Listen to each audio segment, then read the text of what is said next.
Racial identity development theory provides us with an understanding of how our racial awareness evolves over time.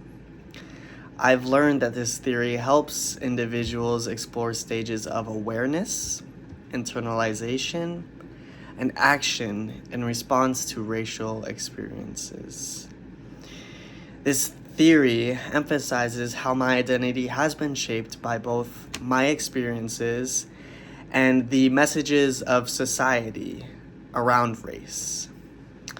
My racial identity has been influenced by discussions with my family, by my environment, including the educational atmosphere, as well as media representation.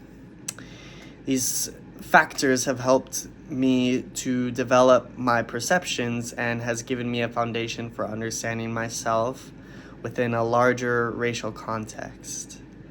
I first became aware of my racial self at an early age in elementary school. I learned about various different identities of race and the oppression of other racial identities. One significant moment that impacted me was when I witnessed institutionalized racism when I was about to enter a Target. I noticed a Hispanic elderly individual being yelled at by a white man, and he was being told that he would not be able to shop at the Target due to being an undocumented individual.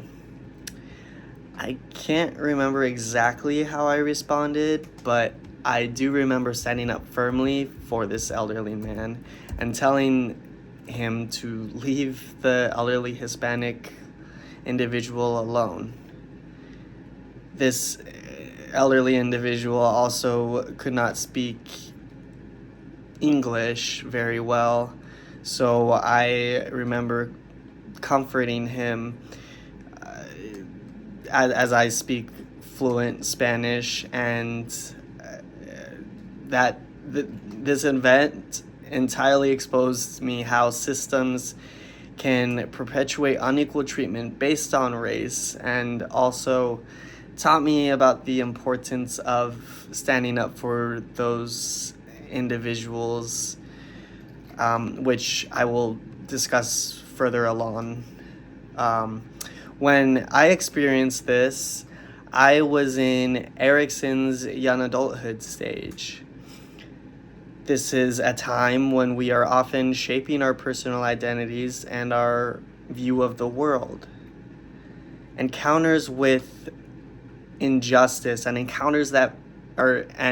individuals that encounter prejudice during this stage can be especially impacted. This experience helped me to see the broader implications of racial disparities in our society. Critical race theory offers essential tools to analyze and address racial inequality in a meaningful way.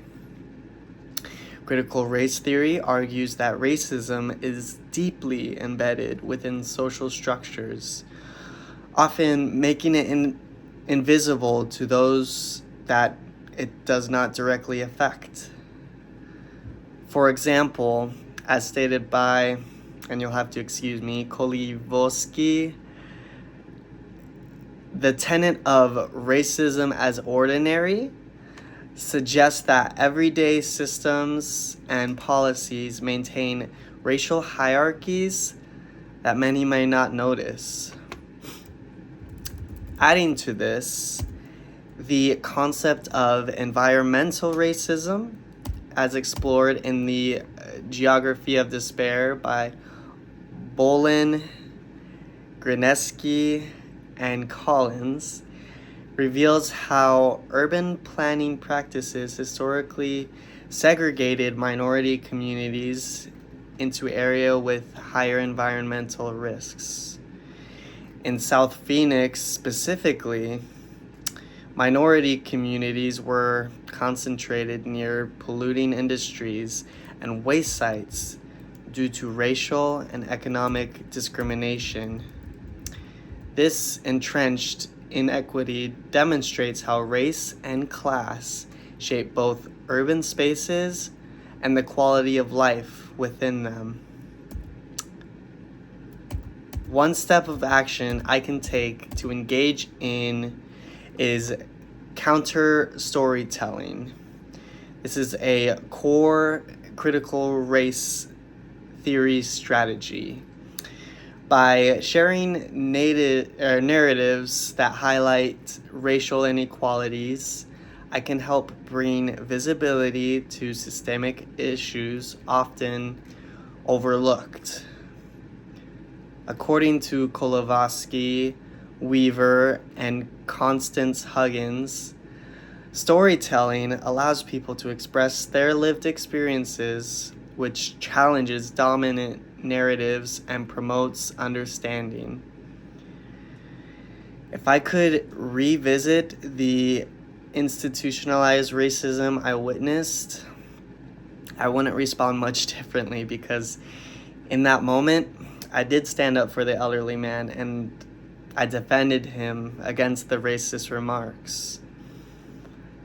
I'm reassured by my response, as it aligned with my values and my commitment to challenging discrimination.